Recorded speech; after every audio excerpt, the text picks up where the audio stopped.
Shalom, Bapak Ibu, Saudara-saudari yang terkasih dimanapun berada.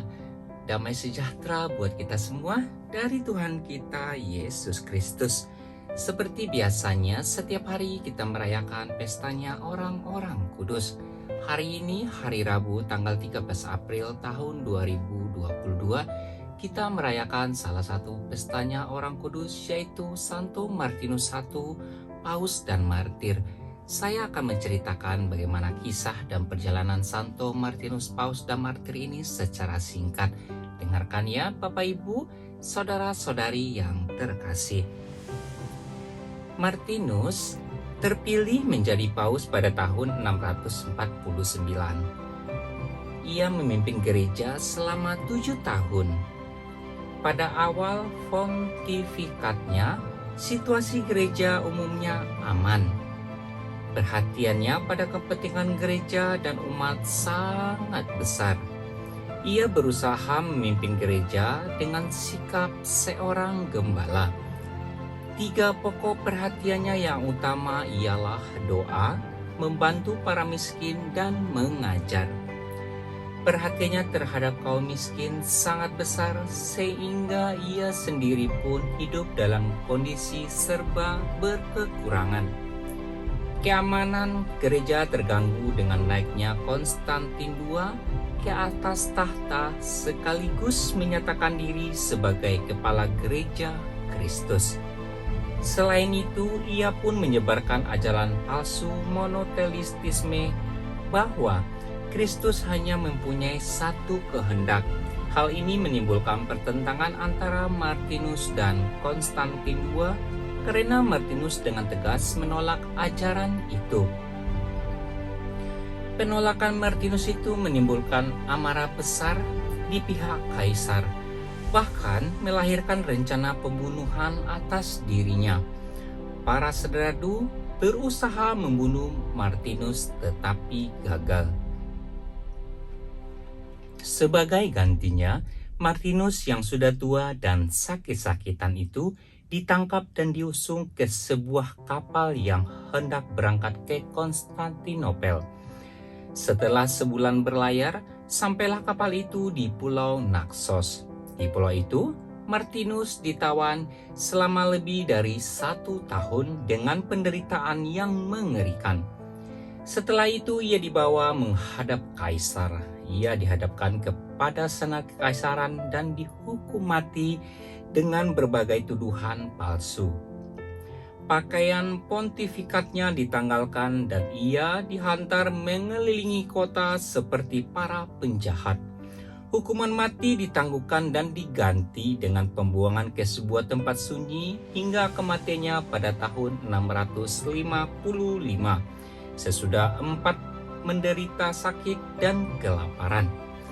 Begitulah Bapak Ibu, saudara-saudari yang terkasih, cerita singkat tentang Santo Martinus I, Paus dan Martir yang kita rayakan pestanya pada hari ini. Dan selanjutnya kita akan melanjutkan bacaan liturgi dan renungan harian Katolik.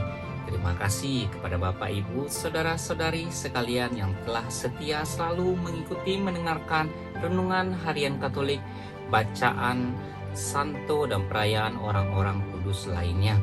Sebelum kita berpisah, marilah kita memohon berkat rahmat dari Tuhan kita Yesus Kristus. Tuhan Yesus memberkati. Amin. Hari ini hari Rabu, tanggal 13 April tahun 2022. Bacaan pertama diambil dari kitab Yesaya 50 ayat 4 sampai 9a. Tuhan Allah telah memberikan kepadaku lidah seorang murid, supaya dengan perkataanku aku dapat memberi semangat baru kepada orang yang letih lesu. Setiap pagi ia mempertajam pendengaranku untuk mendengar seperti seorang murid. Tuhan Allah telah membuka telingaku, dan aku tidak memberontak tidak berpaling ke belakang. Aku memberi punggungku kepada orang-orang yang memukul aku dan pipiku kepada orang-orang yang mencabut janggutku. Aku tidak menyembunyikan mukaku ketika aku dinodai dan diludahi, tetapi Tuhan Allah menolong aku, sebab itu aku tidak mendapat noda. Maka aku meneguhkan hatiku seperti teguhnya gunung batu, karena aku tahu bahwa aku tidak akan mendapat malu. Dia yang menyatakan aku benar telah dekat. Siapakah yang berani membantah dengan aku? Marilah kita tampil bersama-sama. Siapakah lawanku berperkara? Biarlah ia mendekat kepadaku. Sungguh, Tuhan Allah menolong aku. Siapakah yang berani menyatakan aku bersalah? Demikianlah sabda Tuhan. Syukur kepada Allah. Inilah Injil Tuhan kita Yesus Kristus menurut Matius. Dimuliakanlah Tuhan. Bacaan Injil diambil dari kitab Matius 26 ayat 14 sampai 25.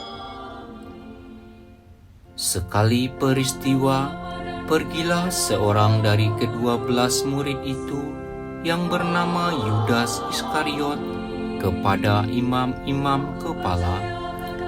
Ia berkata, "Apa yang hendak kamu berikan kepadaku supaya aku menyerahkan dia kepada kamu?" Mereka membayar 30 uang perak kepadanya.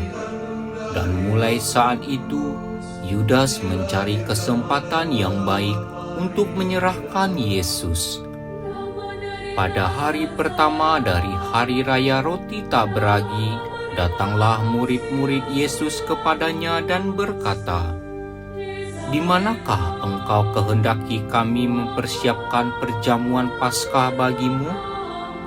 Jawab Yesus, "Pergilah ke kota, kepada si anu, dan katakan kepadanya, beginilah pesan guru, waktuku hampir tiba.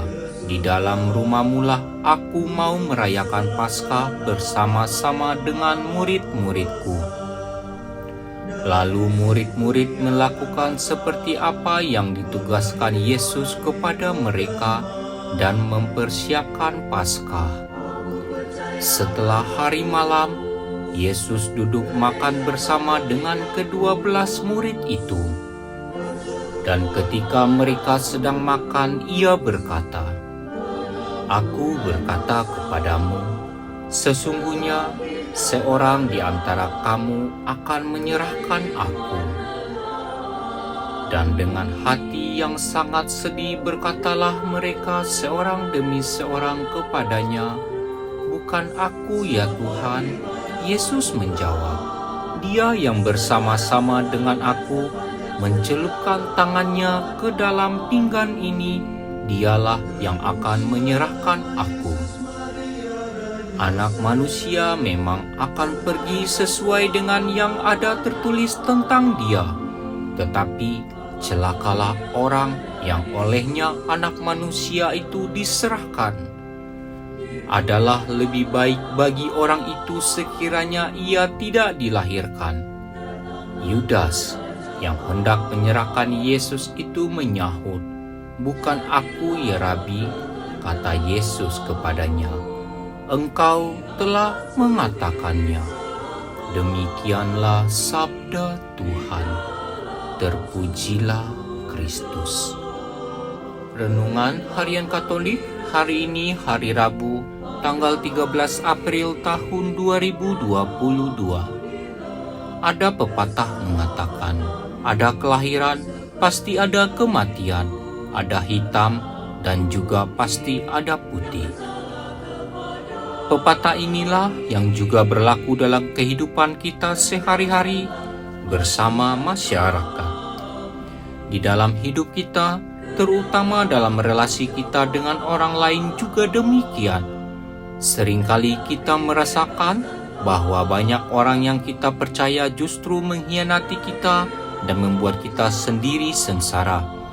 Tidak jarang justru orang-orang yang kita sayangilah yang membuat kita merasakan kehancuran dalam hidup ini. Demikian juga Yesus dalam hidupnya bersama para murid. Ia justru dikhianati bukan oleh orang-orang yang membenci dirinya, tetapi justru oleh muridnya sendiri. Dan apa yang dilakukan oleh Yesus? Ia tetap tenang karena ia yakin bahwa apa yang akan terjadi dalam dirinya sudah menjadi bagian dari kehendak Allah Bapa yang mengutusnya. Mampukah kita seperti Yesus yang dengan tenang tetap berpegang teguh pada iman akan Allah Bapa? Ataukah kita akan melarikan diri dari kenyataan itu? Semoga demikian. Amin.